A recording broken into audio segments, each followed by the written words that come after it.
మార్చి 2వ తారీఖు నాడు మాదిగ హక్కుల పోరాటం. కానీ మార్చి 25కే ఒక 23 రోజుల్లోనే చలో అసెంబ్లీ పిలుపునిచ్చి మాదిగల ఆత్మగౌరవ గర్జన పెట్టేశాం. అప్పుడు చంద్రబాబు నాయుడుకి అర్థమైపోయింది, ఈ అసెంబ్లీ ముట్టడితే లేనిపోని గొడవ ఎందుకని చెప్పి మళ్ళీ మార్చి 25 తారీఖు నాడు మళ్ళీ ఆత్మగౌరవ మీటింగ్ రావాల్సి వచ్చింది ఆయన. అప్పుడు అంటే అక్కడ మేము ఆ 25 రోజుల్లో మేము రాజీ పడలే. మా ఆత్మగౌరవాన్ని ఎవరన్నా కించపరిచినట్టు చేస్తే మేము ఆనాడు వదలలే, ఈనాడు మొన్న కూడా వదలలేదు. అది మీరు చూశారు మొన్నటికి మొన్న. ఓకే ఇదంతా మీరు చూశారు. అందువల్ల ఇక్కడ కేవలం దుష్ప్రచారాన్ని నమ్ముకున్నడమే తప్ప వాళ్ళ ప్రచారంలో సత్యం లేదనే విషయం ఆనాటి నుంచి ఈనాటి వరకు తేలిపోయింది. రెండోది, నా సోదర వర్గానికి సంబంధించిన విజ్ఞప్తి చేస్తున్నాను నేను. ఇక్కడ నా జాతి వాళ్ళు ఉన్నారు, సమాజంలో అన్ని వర్గాలకు సంబంధించిన వాళ్ళు ఉన్నారు. కృష్ణమాది గారు ఇప్పటికీ ప్రచారం చేస్తున్నారు వాళ్ళ వాళ్ళ వాళ్ళ వాళ్ళ మీటింగులలో. కృష్ణమాది గారు అసలు మాలలు కనిపిస్తే చంపండి, నాగుపామునైనా వదలండి. ఆనాడు పెరియార్ బ్రాహ్మణులనైనా నాగుపామునైనా వదలండి కానీ బ్రాహ్మణులను చంపండి అని ఆనాడు పెరియార్ అంటే, ఈనాడు కృష్ణమాది గారు మాలల్ని వదలొద్దు, బ్రాహ్మణైనా వదలండి అని చెప్పి ఇప్పుడు ప్రచారం చేస్తున్నాడని చెప్పి, అంటే వర్గీకరణ వ్యతిరేకించడానికి శాస్త్రీయబద్ధమైన ఆర్గ్యుమెంట్ లేకపోవడం వల్ల, న్యాయబద్ధమైన ఆర్గ్యుమెంట్ వాళ్ళకు లేదు కాబట్టి మాల సమాజాన్ని రెచ్చగొట్టడానికి, మాదిగల మీద కక్ష తీసుకోవడానికి, అడ్డుకోవడానికి ఆ పద్ధతులు ప్రచారం చేయడం అదొకటి వాడుకున్నారు. కానీ నా సోదర వర్గానికి సంబంధించిన సోదరులారా లేదా ప్రజాస్వామికవాదులారా, ఈ 30 ఏళ్ళ ఉద్యమంలో మేము ఎప్పుడు మా సోదర వర్గంగానే చూసాం. అడ్డుకుంటామని ప్రకటన చేసే వాళ్ళని మనవాదులు అన్నాం, ఇప్పటికీ అంటాం, రేపు కూడా అంటాం. అందరినీ కాదు కదా ఇది.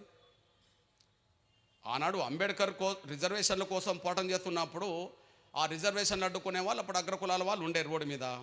అప్పుడు మనవాదమే మమ్మల్ని ఇబ్బంది పెడుతున్నది, మనవాదుల తరపునే అగ్రకులాలు వస్తున్నారని చెప్పి ప్రచారం ఆనాడు చేశారు.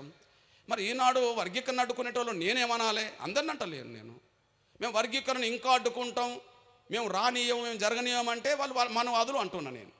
ఓకే, ఇక్కడ రాజు లేదు. కానీ సోదరులారా, ప్రజలారా, మేమెంత సహనం కలిగి ఉన్నాం, మేమెంత దళితుల స్ఫూర్తిని కలిగి ఉన్నాం, ఐక్యతను కలిగి ఉన్నామో ఒక 2-3 విషయాలు చెప్తాం.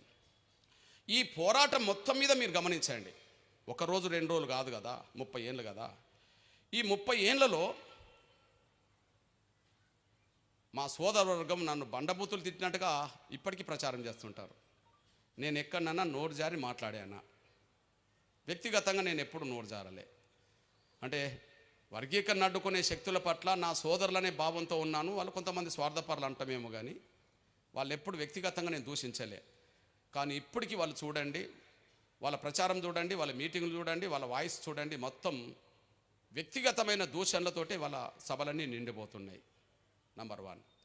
రెండోది, ఈ 30 ఏళ్ళ పోరాటంలో గమనించింది ఏంటంటే, మేము దాడులకు గురైనాం కానీ ప్రతి దాడి ఎక్కడ చేయలే.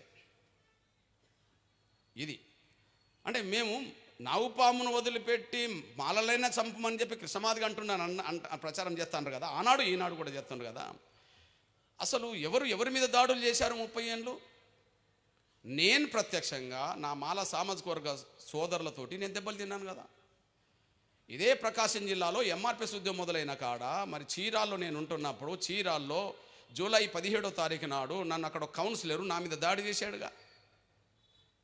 ఎంఆర్పిఎస్ ఉద్యమం మొదలైంది జూలై 7, 94. ఓకే, జూలై 17కే కారంచేడు మృతవీరుల సభ ఆడో కరపత్రం పంచుతుంటే అక్కడ కౌన్సిలర్ అనేటైనా పులిపాటి బాబురావు అనేటైనా నా చొక్కా పట్టుకొని గల్ల పట్టుకొని కింద పడేసి కొట్టిండు కదా, నా చొక్కా చినిగిపోయింది కదా. మరి ఎప్పుడేమన్నా ప్రతిదాడులకు దిగామా? ఎంఆర్పిఎస్ ఉద్యమం మొదలై విస్తృతమవుతున్న దశలో ఉలువపాడులో అంబేద్కర్ విగ్రహానికి దండేయడానికి ప్రయత్నం చేస్తే పాదయాత్ర జరుగుతున్నప్పుడు అంబేద్కర్ చుట్టూ మొత్తం మూగి, నువ్వు వస్తే ఖబర్దార్ చంపేస్తాం, కొట్టేస్తామని చెప్పి కత్తులు పట్టుకొని అంబేద్కర్ చుట్టూ నిలబడి దాడులు చేసే ప్రయత్నం చేశారు కదా. అప్పుడేమన్నా మేము ఎదురు తిరిగి ఘర్షణకు దిగామా? లేదు కదా. పశ్చిమ గోదావరి జిల్లాలో చింతలపూడిలో నేను పాదయాత్ర చేస్తున్నప్పుడు దారి కాసి కత్తులు రాడ్లు పట్టుకొని వెంబడబడితే మేమన్నా ప్రతిఘటించామా? తూర్పుగోదావరి జిల్లా అమలాపురంలో పాదయాత్ర చేస్తున్నప్పుడు ఇక్కడ నుంచి మా గడ్డ నుంచి నడవనీయమని చెప్పి ప్రతి దాడులకు చాలామంది ఎదురు తిరిగి దాడులు చేసే సమయంలో మేము సహనంతో పోయాం తప్ప ఇక్కడ నన్ను ఎదురు తిరిగామా?